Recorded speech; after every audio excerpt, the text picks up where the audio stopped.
What I will update, I'm very well aware that there's a name already been reported out into the media. I am not going to confirm any names to you as I sit here today because I cannot do that with 100% certainty of who the individual is. What I can tell you is we do know the truck was rented in Colorado. We were able to trace that truck through the Tesla charging stations, and it arrived here in Las Vegas this morning at about 7:30 and went up and down Las Vegas Boulevard before immediately pulling into the Trump Towers. Unfortunately, there were 7 people that reported injuries during this incident. All of them still remain as minor injuries and were treated at UMC. I would like to thank the Resorts World because, as you know, we had to close down the Trump and evacuate it, as well as the Fashion Show Mall. And the Resorts World was very gracious in taking those hundreds of individuals in over there, housing them and feeding them prior to us being able to completely clear the hotel. The hotel and Fashion Show are back open for business. The Trump will remain closed as we continue this lengthy investigation as we move forward. I'm going to yield now to Chief Billy Samuels, but I'd like you to also recognize all of our exceptional elected officials that have come to support the police and the fire department and this community in remaining safe. There is no further threat to the community as I sit here today, and I just want to make sure that our community understands we believe this to be an isolated incident, and it is now over as far as the danger. So, Billy?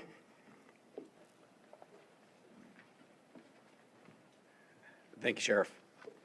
I'm going to reiterate some of the stuff that the Sheriff has spoken upon. Engine 12 did arrive within 4 minutes of dispatch, did extinguish the fire with assistance from the sprinkler systems, and along with that electric vehicle blanket that we use on those operations. We did encounter 7 victims, all stable. 2 of them were transported to UMC, who have since been released. They were transported by community ambulance. A total of 13 units from Clark County Fire with 26 personnel, and then 4 units and 17 personnel from Las Vegas Fire and Rescue assisted with this operation. We always do appreciate the support that we get from our hotel partners, as the Sheriff was mentioning with Resorts World. RTC did lend us 10 buses so we can refuge the people that were evacuated from the Trump Tower. Community Ambulance for their transportation for us, Las Vegas Fire and Rescue, and Nevada Division of Emergency Management. And we do appreciate their support, so we can't do that without them. And like the Sheriff said, last night was a huge success, but we are prepared for whatever comes our way. So thank you for that. And I will turn this over to Special Agent in Charge, Jeremy Schwartz. Good afternoon. My name is Jeremy Schwartz. I'm currently the Acting Special Agent in Charge for the FBI here in Las Vegas. The FBI is currently conducting an investigation on a vehicle explosion, as the Sheriff had just shown you a little bit ago. That's being conducted through our JTTF, which is a Joint Terrorism Task Force. I want to make sure everybody understands that the task force is comprised of law enforcement officials from the entire valley here. We're not doing anything alone, and we wouldn't do anything alone without our partners, making sure that we're all in lockstep. We've learned from mistakes in the past, and we're not going to do that again. We have a great relationship with our law enforcement partners, and we're going to continue to do so. As of right now, our #1 goal is to ensure that we have the proper identification of the subject involved in this incident. Following that, our second objective is to determine whether this was an act of terrorism or not. I know everybody's interested in that word and trying to see if we can say, hey, this is a terrorist attack. That is our goal, and that's what we're trying to do.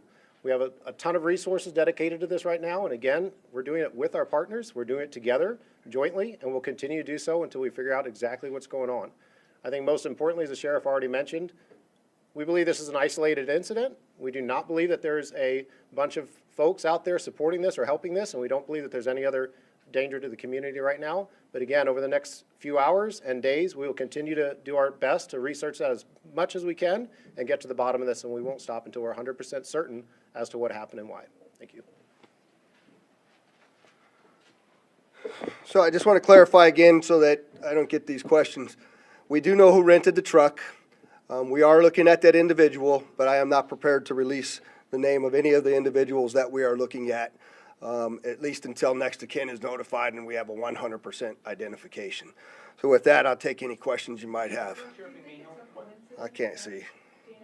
Hi, Dana. Do you think it's a coincidence that there were these kinds of incidents on the same day, basically, in tourism capitals? Do I think it's a coincidence? I don't know, but what I can tell you is we're absolutely investigating any connectivity to what happened in New Orleans, as well as other attacks that have been occurring around the world. We're not ruling anything out yet, Dana. Is there any possibility that this had a link to ISIS? There have been suggestions that the New Orleans attack might have. Yeah, so the question is there any links to ISIS? And I will tell you that we don't have any indication of that here in Las Vegas, no overt ISIS flag as was seen in New Orleans. But again, we are investigating every aspect of this, and if that comes to light, we'll certainly update you. I'm sorry, sir. What was the time between the truck's arrival and the explosion? About 1 hour was the amount of time between the arrival of the truck here in Las Vegas, or at least our first notification of the arrival and the explosion that occurred at the tower. How long were you in the porte-cochere before the explosion? It was only there for about, it was sitting in the porte-cochere for about 15 seconds before it exploded. Was that 15? Where'd Dory go? The 15 to 20 seconds, I just want to make sure I gave you the right info. Connection of the Elon Musk, Tesla, Donald Trump connection to be interesting from an investigative perspective? Well, I mean, it's a Tesla truck, and we know that Elon Musk is working with President-elect Trump, and it's the Trump Tower, so there's obviously things to be concerned about there, and that's something we continue to look at. Have you all found re-examine security procedures at hotels? Yeah, so I'm glad you asked that question. Do we need to re-examine security procedures? We were very successful in the night before. I'm surprised this happened, to be quite frank with you, and that's certainly something we're going to have to look at in target hardening, what that looks like.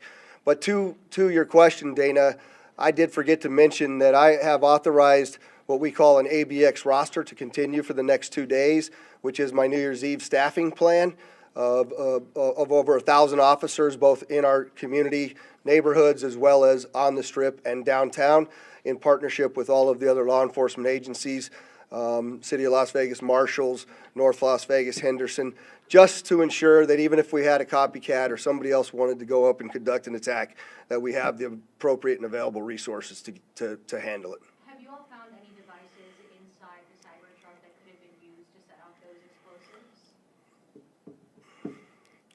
No, the question is, did we find any devices that would be used to set off the explosives? And the answer is no, I don't know how they were ignited. Clearly, with what you see in there, something set them off, but I don't know what it was yet. We haven't been able to process the vehicle yet. Has LVMPD been in contact with Tesla Code to get the analytics from the vehicle, cameras? Yes, actually, I have to thank Elon Musk specifically. He gave us quite a bit of additional information in regards to how the vehicle was locked after it exploded due to the force of the nature of the force from the explosion, as well as being able to capture all of the video from the Tesla charging stations across the country, and he sent that directly to us, so I appreciate his help on that. I'll take one more question. Elon Musk is claiming that this. I'm sorry, you got to speak up for me. Elon Musk is saying this vehicle and the vehicle in New Orleans were rented from the same company. Has there been any other indication that these two events might be associated? It's another. The question is both vehicles? I'm being told New Orleans was rented from Turo, and so was ours. That's another coincidence that absolutely is continuing to bear from our investigation that we have to continue to look into. So thank you very much, and as we get additional information for all of you, I'm sorry, I'll give you a shot. Are your investigators using any of the city license plate readers to see? That's the question is, are we using the license plate readers and the technology? Well, one, you see the drone flight through the vehicle because it was unsafe to get there, so that we're using that technology. Thankful to have it, as well as the first indication of that vehicle arriving here in Las Vegas came from a license plate reader. So technology has been very useful to us in resolving this. And again, I'll commit to come back to you all when we have confirmation of the suspect's name, who they are, what their background is. We will get that information back out to you. We'll call another press conference and provide it. And I'd just like to, again, thank the mayor, the commissioners, the other law enforcement leaders, and of course our Attorney General for showing up and supporting us in this event. It's been a statewide effort, and I appreciate it. Thank you.